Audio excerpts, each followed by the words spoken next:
హైదరాబాద్ పాత నగరంలో మెట్రో నిర్మాణంలో అవరోధాలు ఎదురవుతున్నప్పటికీ వాటిని అధిగమించి ముందుకు వెళ్తామని మెట్రో ఎండీ ఎన్వీఎస్ రెడ్డి పేర్కొన్నారు.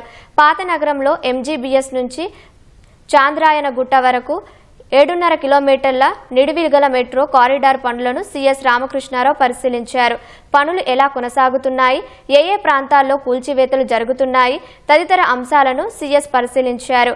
ఈ కారిడార్లో క్లిష్టమైన విద్యుత్, టెలిఫోన్, టీవీ కేబుళ్లను అత్యంత జాగ్రత్తతో తొలగిస్తూ పనులు సాగించాలని వస్తుందని మెట్రో ఎండీ ఎన్వీఎస్ రెడ్డి తెలిపారు.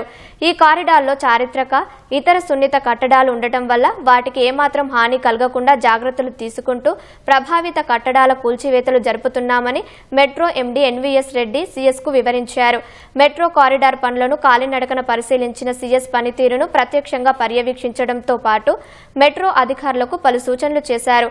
ప్రతిష్టాత్మకమైన పాత నగరం మెట్రో కారిడార్ పనులను అత్యంత పగడ్బందీగా చేపట్టాలన్నారు. ఈ కారిడార్లో కొనసాగుతున్న పనులపై సీఎస్ సంతృప్తి వ్యక్తం చేశారు. పనులు వేగవంతం చేయడానికి అదనపు నిధులను విడుదల చేస్తామని స్పష్టం చేశారు. సీఎం ఆదేశించినట్లు మెట్రో రైలు 2వ దశ డీపీఆర్లు సిద్ధం అయ్యాయని సీఎస్ పేర్కొన్నారు.